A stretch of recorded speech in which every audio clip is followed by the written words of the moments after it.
Soy Justin, para los que no me conocen, creo que todos me conocen. Ángela es mi esposa y somos los líderes aquí, los pastores. Les damos la bienvenida. Es de verdad cada semana un gusto, un placer poder tener este tiempo juntos. Estoy de la opinión que esta es una comunidad, es un grupo de, pues de seres humanos, hermanos, hermanas, todos con la misma habilidad de conocer de Dios. Algunos luego estamos enfrente hablando o tocando instrumentos, pero no por eso tenemos más pues una conexión más cercana con Dios. Todos tenemos la misma conexión, la misma habilidad de escuchar de Él y de aprender de Él, de leer la Biblia, de interpretarla y aplicarla. Entonces la idea con este tiempo más que nada es poder pues fomentar comunidad, ¿no? Tener amistades, poder ver a otros seres humanos, también adorar a Dios juntos, conocer más de Dios juntos y aprender de la Biblia. Entonces voy a comentar algunas cosas, tenemos algunos versículos, van a estar en la pantalla, también ese código QR, si lo escaneas, te lleva a una página que tiene los versículos y también la letra de las canciones que vamos a cantar al final. Entonces, si alcanza tu cámara, también en las sillas, en la parte de atrás, algunas tienen ese código. Creo que no hay más anuncios. Al final vamos a dar algunas indicaciones, algunos anuncios, pero voy a leer un pasaje en Romanos. Y luego hacer unos comentarios acerca de un tema que me interesa mucho, me inspira mucho. Romanos 13, voy a leer del 7 al 10.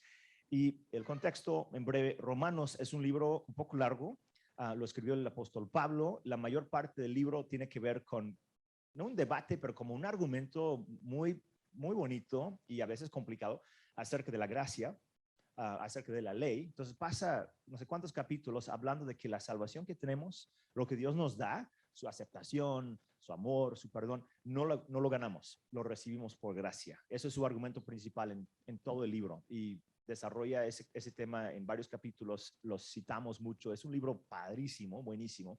Pero ya llegando al capítulo 13, como solía hacer en sus cartas, termina con algunos capítulos donde da indicaciones súper prácticas, hablando más acerca de la comunidad. Casi siempre manda saludos, a veces hasta pide que le traigan cosas donde él estaba, documentos, etcétera. Como muy humano, se nota que tenía una relación muy real, muy humana con las personas. Entonces, esta parte que voy a leer se ubica en ese contexto más como cotidiano, más práctico de lo que les está diciendo. Le está dando indicaciones muy normales de cómo llevar a cabo una vida pues de amor, una vida en armonía. Entonces él dice esto: paguen a todos lo que deban, al que impuesto, impuesto. Es un tema terrible, ¿verdad? Al que tributo, tributo, al que temor, temor, al que honor, honor. No deban a nadie nada, sino el amarse unos a otros, porque el que ama a su prójimo ha cumplido la ley. Esa frase, el que ama a su prójimo ha cumplido la ley, es una frase con tanto significado, con tanta importancia, y más en el contexto de este libro, y lo quiero enfatizar un poco el día de hoy. Luego dice: porque esto, no cometerás adulterio, no matarás, no hurtarás, no codiciarás, que está hablando de los 10 mandamientos, y cualquier otro mandamiento, o sea, todos los demás que existan. Dice, en estas palabras se resume: amarás a tu prójimo como a ti mismo. El amor no hace mal al prójimo. Por tanto, el amor es el cumplimiento de la ley. Es una afirmación de verdad que los hubiera como que sorprendido, más que nada los israelitas, el escuchar, a ver, la ley, nada más con amar, cumplo la ley. Y es la conclusión pues, de todo ese libro, de alguna manera. Entonces vamos a orar, si me quieren acompañar, y quiero hablar un poco acerca del amor y cómo el amor nos ayuda a obedecer y seguir a Dios. Dios, gracias por tu amor hacia nosotros. Estamos aquí celebrando un año nuevo, Señor, con a veces temor, a veces ansiedad, pero también con gozo, también con paz, con la seguridad que tenemos en ti. Y Señor, ponemos en tus manos este tiempo juntos. Oramos por una conciencia, una revelación cada vez mayor de tu amor por nosotros, tu cuidado por nosotros. Y oramos también que nos ayudes a amar más a otras personas, Señor. Que este sea un año de mucha armonía, de mucha paz, de poder servir y amar y dar a otras personas y también de encontrarnos en una familia, en una comunidad que nos ama y nos recibe. Te damos gracias en el nombre de Jesús. Amén. Amén. Pues me da risa y cierto trauma que empieza hablando de los impuestos. Creo que todos aquí pagamos impuestos, me imagino. Si ganas dinero, tienes que pagar impuestos, ya lo sabemos. A veces al inicio como que hay maneras de tal vez no pagarlo y después te das cuenta que si quieres hacer las cosas bien, tienes que pagar impuestos. Y de hecho, un personaje famoso en los Estados Unidos, Benjamin Franklin, creo que muchos lo ubican, dijo famosamente, no sé si fue él, siempre lo citan, no sé si fue él realmente, que dijo que hay dos cosas seguras en esta vida, la muerte y los impuestos. Y es verdad, o sea, son dos cosas y tal vez podemos decir y el amor de Dios, pero como en tercer lugar, ¿no? Porque la muerte no es cierto. La muerte y los impuestos como que nos pasan a todos y es algo que vivimos, sufrimos, compartimos, damos, porque en teoría recibimos, y en todas las naciones es lo mismo. En todos los países hay 1000 diferentes maneras de pagarlos, o de cobrarlos, o de evitarlos, pero siempre es una parte muy, muy normal de la vida, y se nota que desde los tiempos de, mucho antes, pero aquí Pablo está recordándonos con mucho amor que tienen que pagar sus impuestos, que da cierta risa que a Dios le importa eso, pero sí le importa porque es un deber. Y ese es el punto que está enfatizando.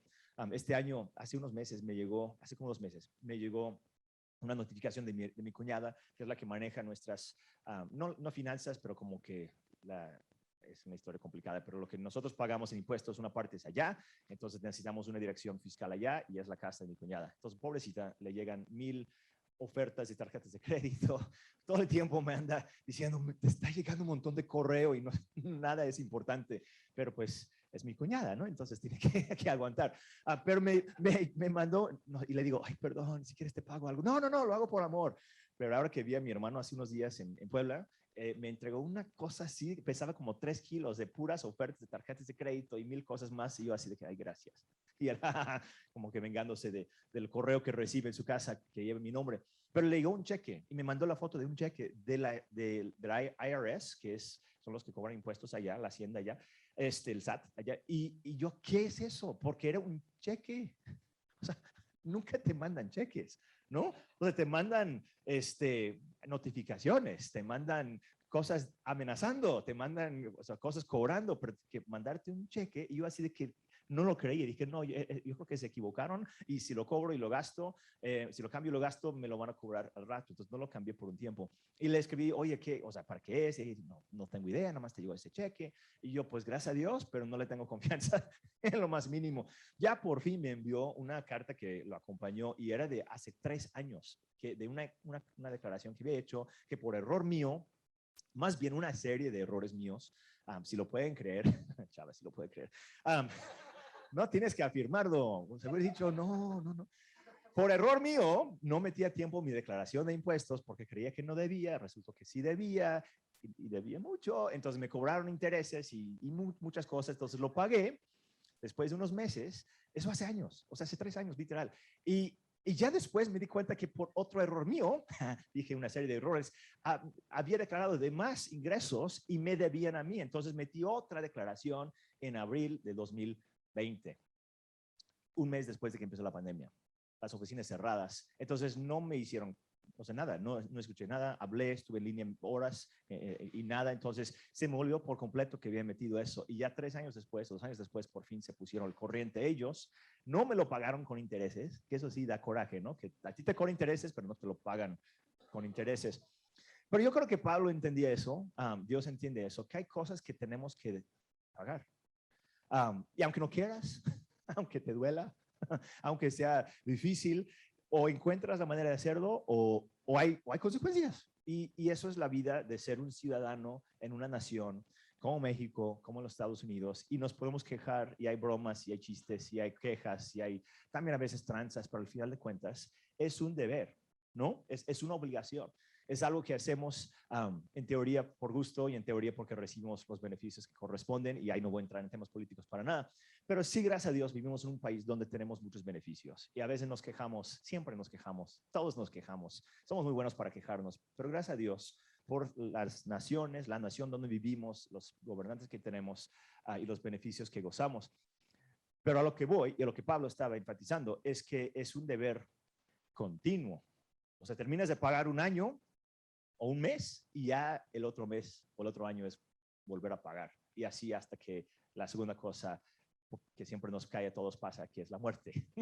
No dejamos de tener esa obligación. Y me da cierta, como dije, cierta risa y cierto trauma que Pablo relaciona el amor con pagar impuestos. ¿no? Es como que, Pablo, ¿qué onda? O sea, está medio gacho, ¿no? ¿Por qué no mejor compararlo con, no sé, con mariposas y arcoíris y donas y azúcar, o sea, cosas bonitas, ¿no? ¿Por qué lo comparas con pagar impuestos? Pero creo que estaba diciendo algo aquí. No que es algo feo y mucho menos que es algo donde debemos ser tranza. Perdón, quiero tomar mi café. Gracias. Es que lo vi ahí y me empezó a dar esa ansia de comer, de tomarlo, porque está enfriando y qué feo. Pero aquí dice, voy a leer, paguen a todos lo que deban, al que impuesto, impuesto, al que tributo, tributo, al que temor, temor, al que honor, honor. Y como ya mencioné, ¿no? Es la continuación de varios versículos donde está dando explicaciones o indicaciones súper cotidianas, normales, acerca de cómo tratar diferentes situaciones. Es un tema muy práctico y pasa a los impuestos, que quién sabe por qué lo dijo, tal vez porque se enteró que algunos estaban quejando, y con mucha razón, porque Roma era un imperio terrible y lo que ellos hacían con los impuestos, o sea, nada que ver con lo que hoy en día nosotros vemos con diferentes, con corrupción y cosas así, para ellos era mucho peor. Cobraban lo que querían y eran tranzas y eran mordidas y eran muchas cosas muy feas. Y aparte para un emperador que mataba a los cristianos y que perseguía a la iglesia. Entonces Pablo está diciendo, mira, de todos modos es un deber. Es un deber esto y un deber también honrar a los que deben de honrar, respetar a los que deben de respetar. Es un principio muy normal, muy sano, incluso en la vida, que hay cosas que tenemos que estar dando. Y luego pasa al siguiente versículo. Verso 8 dice, no deban a nadie nada, no deban a nadie nada. Y yo he escuchado esta frase, y tal vez algunos más aquí, en diferentes contextos, incluso cristianos, que las deudas son siempre malas, que no hay que endeudarte con nadie, ni tarjetas de crédito, ni comprar una casa, a veces a un extremo, pues yo creo que para mí es un extremo de nunca tener ni siquiera hipoteca en tu casa. No es el contexto aquí, o sea, tampoco es bueno estar endrogado con medio mundo, ¿no? Estar endeudado con medio mundo, pero el énfasis aquí de Pablo es que hay cosas que debemos, hay cosas que tenemos que estar dando. Y lo que hay que evitar es el retirar o el retener, mejor dicho, el retener lo que tenemos que dar. Si debemos pagar impuestos, no es correcto retener el dinero y usarlo para otra cosa. Si debemos honrar a alguien, a nuestros padres, a algún líder, a alguna persona que ha tenido impacto en nuestra vida, hay que dar ese honor. No hay que retener lo debido. No hay que retener lo que le pertenece a alguien más. Y lo usa como transición a un tema tan impresionante, tan importante. No sé si se le ocurrió en el momento que estaba dictando esta carta o si era su meta cuando empezó a hablar de impuestos, pero termina diciendo, igual como tiene un deber con el gobierno, con ciertas personas que merecen honor y respeto, también tienen un deber, un solo deber, y eso es el amar. Entonces está diciendo, no sigan debiendo, no sé si te ha pasado que alguien te debe dinero y tal vez son 500 pesos o algo así y no te quiere ver la cara, no te contesta los WhatsApp. O sea, ni siquiera le andas cobrando. Y como que se nota la pena que la persona tiene contigo, tal vez es una cantidad más, o tal vez lo has hecho con alguien más, que tú sabes que le debes algo y ni quieres como que poner like en su Instagram porque piensas que se va a acordar de lo que le debo. Entonces Pablo está diciendo que no vivamos así, ¿no? Con deudas con medio mundo, pero insiste que hay una deuda que nunca vamos a como que liquidar, nunca vamos a librarnos de este deber y es el deber de amar.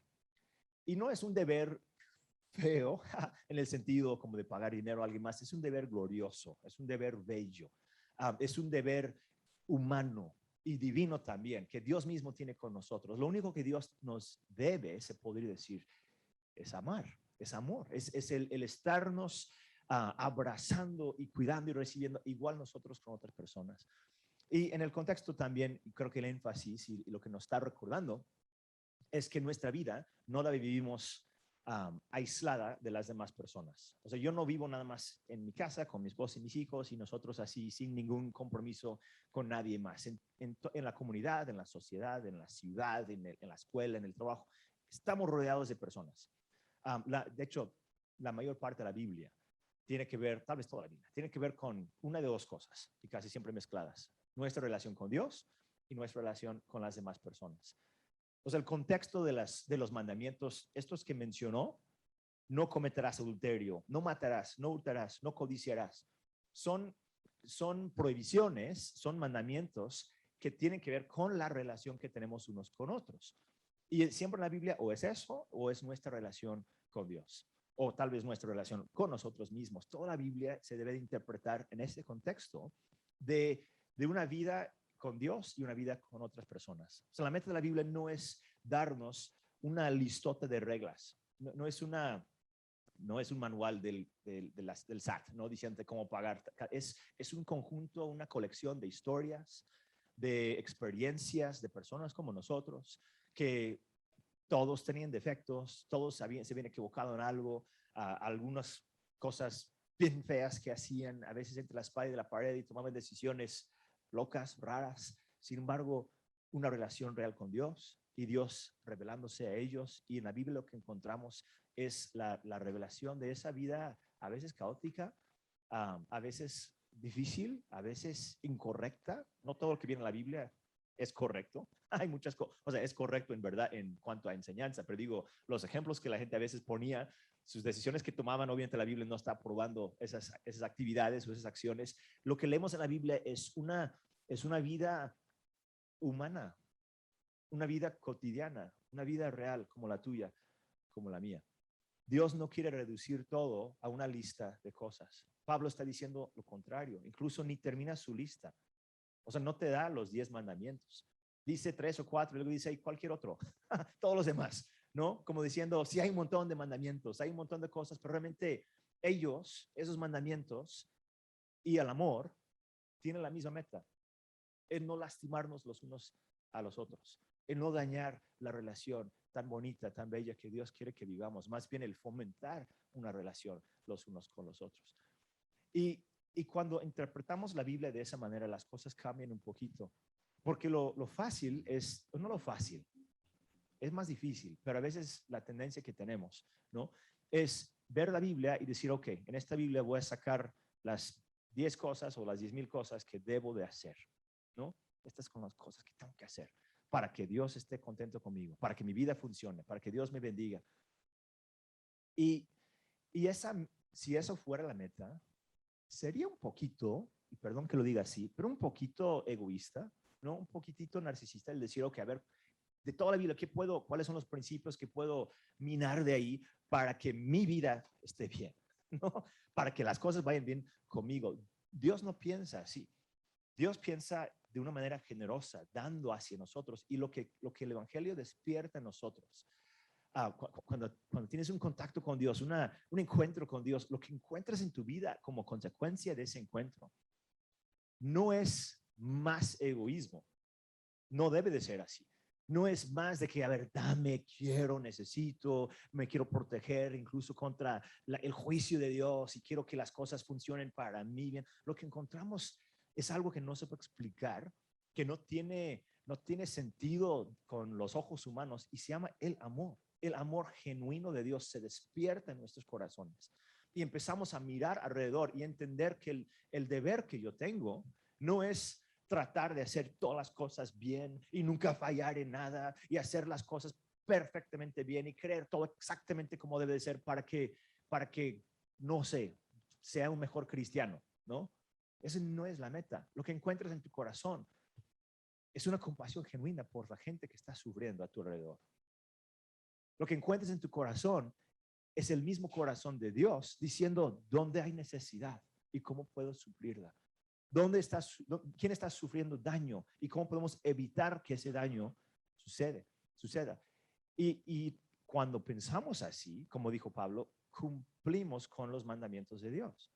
No voy a andar robando, mintiendo, matando, burlándome, no sé, bulleando a la gente, todas las demás cosas, si de verdad les amo. Y a veces la religión, y lo digo por experiencia propia, porque me ha pasado y creo que nos ha pasado a todos, a veces el enfocarnos mucho en la Biblia y en Dios, que es algo súper chido, y lo recomiendo mucho, pero hay un peligro que lo acompaña, que a veces como que algo cambia y de repente la meta llega a ser algo externo, el cumplir con muchas cosas. Y Jesús llegó con los fariseos medio molesto con esa actitud, como que reclamándoselos un poquito, porque habían creado un sistema bonito por fuera, pero por dentro él los llamaba tumbas vacías, o sea, tumbas no vacías, tumbas con huesos, ¿no? Tumbas, ¿qué es la palabra que usó? Blanqueadas, sepulcros blanqueados. Y está hablando de que por fuera se veían bien bonitos, pintaditos, pero eran tumbas, por dentro tenían la muerte nada más. Y lo que Dios busca en nosotros siempre es lo opuesto. Y lo encuentro en mi vida, para ser honesto, esa lucha constante de querer reducir la Biblia y Dios y la verdad a las cosas que a mí me convienen, a las cosas que a mí me van a bendecir más. Y está súper bien hasta cierto punto pensar así porque Dios quiere bendecirte. Eso es a través de la Biblia. Encontramos que a Dios le encanta ayudarnos y servirnos y bendecirnos y protegernos, pero siempre esa vida es también en comunidad con otras personas. Es una relación con Dios, pero también es una relación con las demás personas. Y tal vez los dos errores más comunes que se encuentran es excluir a las demás personas y nada más enfocarme en mi relación con Dios. Y me voy perfeccionando, entre comillas, ¿no? O voy disfrutando una súper buena relación con Dios y alabando a Dios. Y está padre. Pero si estoy nada más pensando en Dios todo el tiempo y a mi lado mi hermano tiene frío y no le regalo uno de mis dos chamarras, como dijo Santiago, dice, esa religión está muerta, no sirve, esa fe no es fe. Pero también pasa el otro extremo, que a veces nada más queremos ayudar y ver y pensar en otros. Y también hay una relación personal con Dios, bella, importantísima, que Dios quiere desarrollar. Y me encuentro a veces oscilando entre las dos cosas. Y tal vez eso es el costumbre humano, ¿no? Un día estar, ok, voy a pensar en todas las personas a mi alrededor y se me olvida que necesito que Dios sane mi corazón, necesito pasar tiempo con Él y a veces al revés, no estoy nada más pensando en Dios y aquí a mi lado hay necesidad y prefiero decir, ay, no, pues voy a orar por esa necesidad. Y a veces Dios te dice, pues está bien, ora y luego vete a ayudar, ¿no? Siempre son las dos cosas y creo que ese es el énfasis de Pablo en este pasaje. Cuando dice no deban a nadie nada, sino el amarse unos a otros, porque el que ama a su prójimo ha cumplido la ley. Y luego dice esto. Bueno, ya leí la segunda parte el verso 9 dice, no cometerás adulterio, no matarás, no hurtarás, no codiciarás. Luego dice, y cualquier otro mandamiento, en estas palabras se resume, amarás a tu prójimo como a ti mismo. Y luego versículo 10, el amor no hace mal al prójimo. Y veo dos cosas aquí, y con eso es lo que quiero enfatizar más que nada. No voy a tomar mucho tiempo, pero hay dos maneras de amar, o dos maneras más bien de saber cómo amar. Porque creo que todos estamos de acuerdo que hay que amar, ¿no? Creo que ninguna persona aquí diría, ay, no hay que amar. Qué feo el amar. Así es mejor odiar. No, todos estamos de acuerdo. El amor es bonito, es bueno, es agradable. Todos queremos que nos amen más y queremos amar más y mejor a las demás personas. Creo que en eso estamos de acuerdo. Pues toda la raza humana, yo creo que ninguna persona, sea parte de una religión o no, va a decir, sí, hay que amar. Es normal. ¿Cómo amamos? Es la parte difícil, porque tal vez yo puedo decir, ay, yo te amo, entonces te voy a regañar bien feo, ¿no?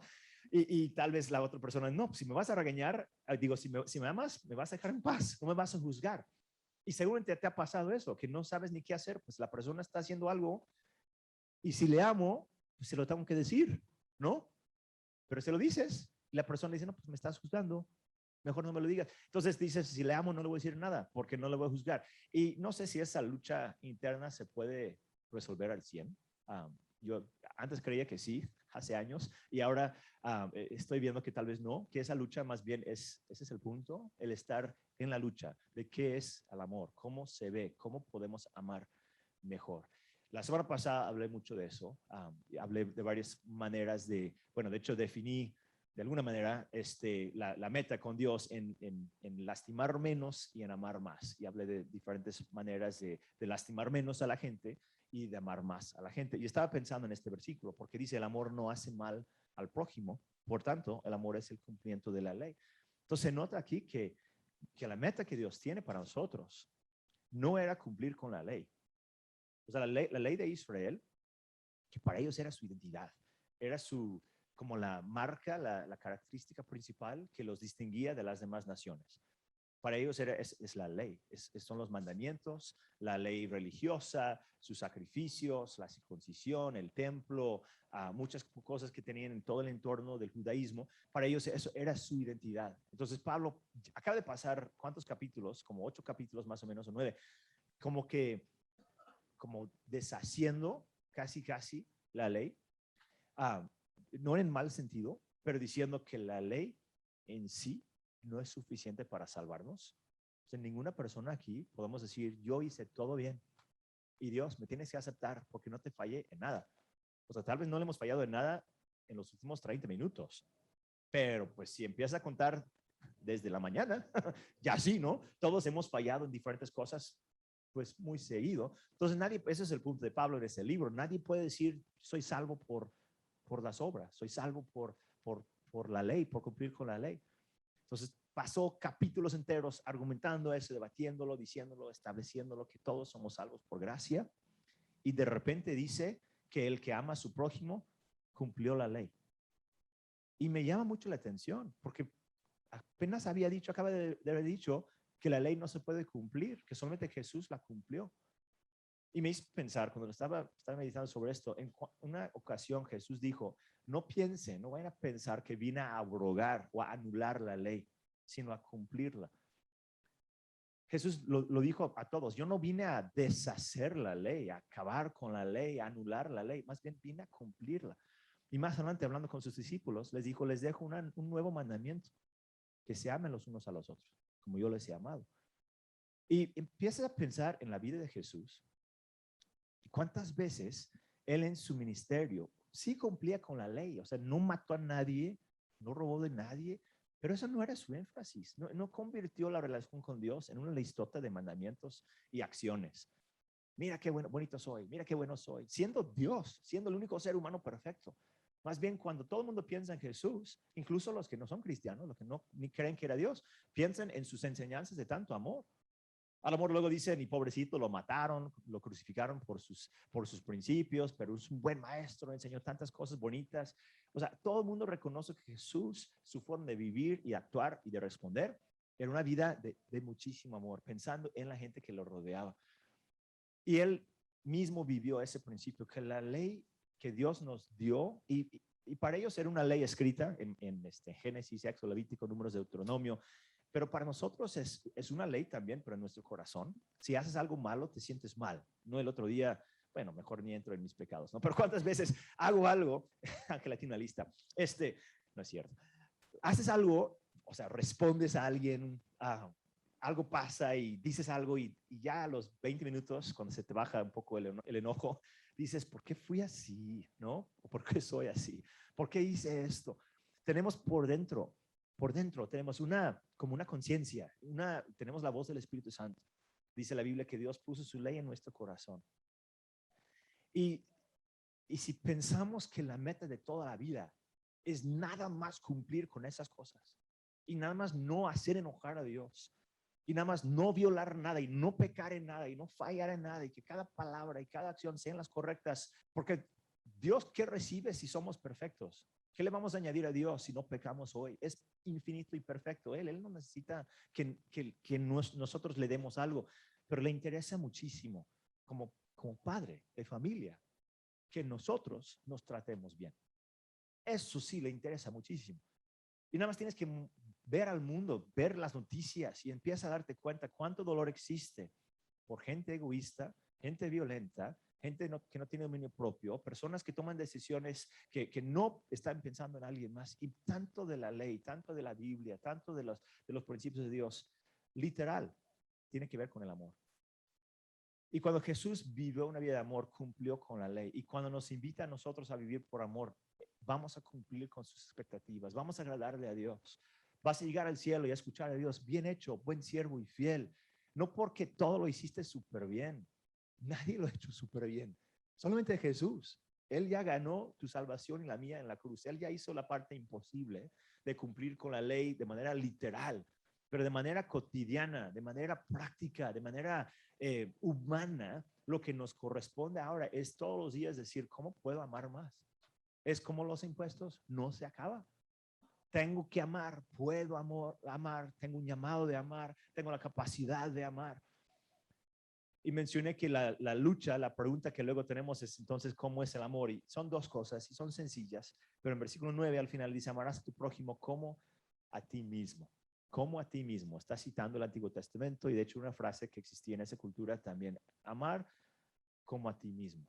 Tratar a la gente como quieres que te trate a ti. Responder como quieres que respondieran a ti. Para mí eso habla de la empatía. Porque ¿qué quiere decir? amar a mi prójimo como a mí mismo. Eso es para mí, es decir, amarlo, tratarlo como si yo estuviera en su lugar. No está diciendo nada más, pues, lo que yo quisiera recibir de él, ¿no? Entonces le voy a hacer algo pensando que el amor más adelante me lo va a dar a mí. Es un poco diferente, yo creo, la explicación aquí o el significado aquí. Está diciendo si tú estuvieras en su lugar, si fueras tú, ¿cómo quisieras, qué trato quisieras recibir? Eso es la definición casi de la empatía, del amor, de la compasión, de ponerte en el lugar de alguien más y decir, ok, entonces, ¿qué quisiera recibir? Y esa sencilla pregunta, bueno, sencilla entre comillas, sencilla para hacerla, difícil para contestarla y más difícil aún para vivirla.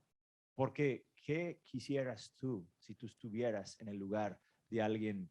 Y piensa en cualquier persona, de tu suegra, si tú eres en el lugar de tu jefe, en el lugar de un migrante, en el lugar de un político, en el lugar, o sea, antes de criticar, antes de rechazar, antes de castigar y burlarnos, el poder decir, a ver, si yo estuviera en ese lugar, ¿cómo vería el mundo?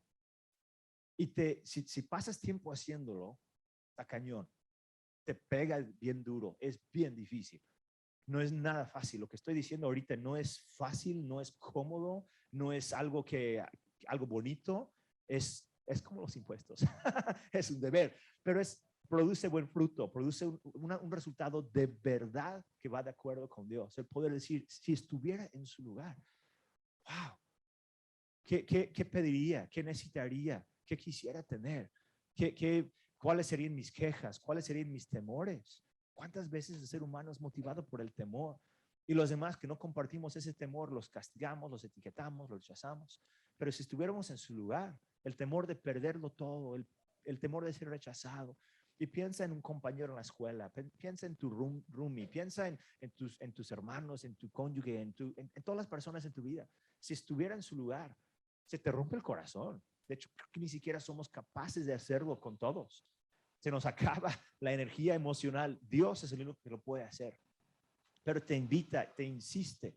De hecho, su corazón de amor está implantado en ti y no vas a poder estar cómodo nunca más, nada más viviendo para ti. Porque ese amor se levanta y lo podemos caer un rato, pero después nos despierta y nos motiva y nos transforma y nos hace a veces llorar y nos hace sacar la cartera y dar dinero, y nos hace interceder y orar por la persona, y nos hace incomodarnos y llegar a donde están ellos y darles un abrazo, preguntarles qué necesitan. Es un amor que te transforma por dentro, que te motiva por dentro. Y eso está bien. Fuimos creados para eso. Si Dios te ha dado un llamado, no es algo, o sea, regresando a esto que dijo del deber, no estaba diciendo, a ver, saquen dinero que no tienen para darlo, estaba diciendo, no retengan lo que tienen que dar, los impuestos o el amor. O sea que el amor ya lo tenemos. No está diciendo den algo que no tenemos, está diciendo no retengan lo que yo ya les di. Les he dado amor para compartirlo, pero nos toca a nosotros decir qué necesita mi prójimo. Y la segunda cosa, y con ese termino, dice el amor no hace mal al prójimo. Entonces, cuando hacemos la pregunta, ¿cómo es el amor? ¿Cómo se ve? ¿Cómo puedo saber cómo amar a mi prójimo? Primero es amarlo como a ti mismo, como si tú estuvieras en su lugar. Y segundo es pensar, ¿cómo puedo no hacer daño? Y lo opuesto, como mencioné la semana pasada, ¿cómo puedo ayudar? Creo que va de la mano. El amor no hace daño, el amor no lastima. Y muchas veces las decisiones que tenemos que tomar no se encuentran en la Biblia. Muchas veces, hay muchas cosas hay que dices, pues aquí en la Biblia yo no encuentro cómo responder en esa situación con mi vecino, en esa situación con mi hermano, con mi cuñado. Yo no sé qué hacer, no sé, o sea, puedo encontrar en la Biblia que debo de perdonar, pero también encuentro que debo de reclamárselo, ¿no? Encuentro en la Biblia que hay que amar, pero también encuentro que se vale pedir recompensa, como que hay diferentes perspectivas literal de todo en la Biblia. Y lo que nos da claridad, cierta claridad por lo menos, es decir, ¿cómo puedo no lastimar y cómo puedo ayudar más? Eso es el cumplimiento de la ley. Y cuando pones la pregunta de esa manera, ya es más fácil. No es fácil, pero por lo menos es un poco más fácil. Porque dices, pues sería daño hacer esto. Estaría dañando decirle esta cosa. Incluso vemos en la Biblia cuando Jesús básicamente rompía la ley. Se acercaba con personas con lepra. Se acercaba con personas rechazadas por la sociedad. Que era ilegal básicamente estar con esas personas. Y él dijo, no, sería más pecado, sería más feo, sería más romper con la ley del amor, el rechazarlos, que el recibirlos. Y encuentro en mi vida muchas veces esa lucha de que, ¿qué hago? O sea, hago esto, hago lo otro, y es como si escucho la voz de Dios diciendo, ¿qué diría el amor? ¿Qué sería más daño? ¿Y qué ayudaría más? Y empieza a formular las preguntas de esa manera, y ya yo creo el corazón de Dios empieza a ser más claro. La Biblia empieza a tener más sentido. Y dices, ya entiendo. O sea, no entiendo todo, entiendo menos, pero entiendo más.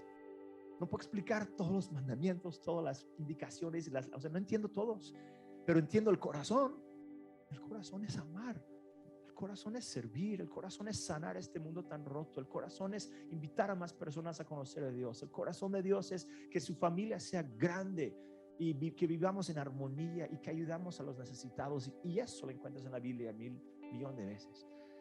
Y creo que el llamado que Dios tiene para nosotros en este año y en todos los años es preguntarnos cómo podemos amar más en nuestro trabajo, escuela, iglesia, sociedad, ciudad, familia, donde vayas, donde estés, con quien estés, que digas, Dios, yo quiero amar, yo quiero amar. Y siento que esto lo he dicho todos los domingos y creo que lo seguiré diciendo, pero me está transformando por dentro. Y creo que a todos quiero orar para terminar. No sé si hay cosas específicas en tu vida o personas específicas en tu vida que te cuesten trabajo amar. Para nada estoy aquí para decirte que tú tienes que perdonar y tú tienes que olvidar.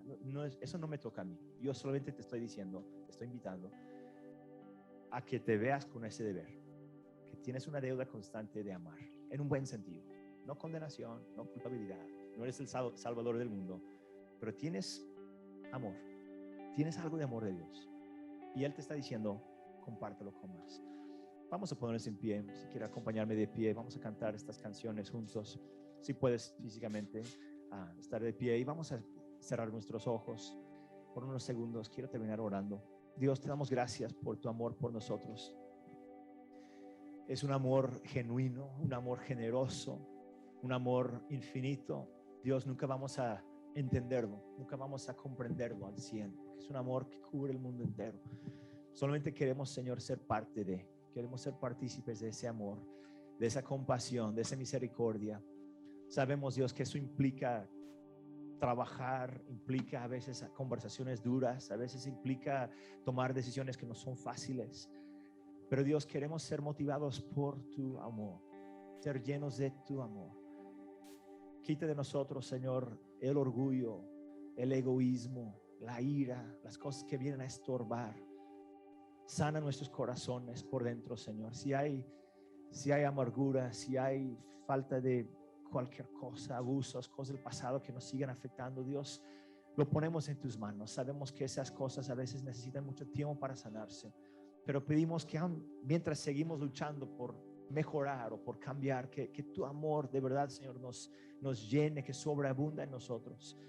Que la gente nos conozca por ese amor, que sepan y que vean en nosotros ese amor divino, que ni siquiera nos puedan reconocer casi, Señor, porque de verdad ven un amor que va más allá, que transciende el esfuerzo humano, que transciende nuestra personalidad o nuestro historial, nuestro trasfondo.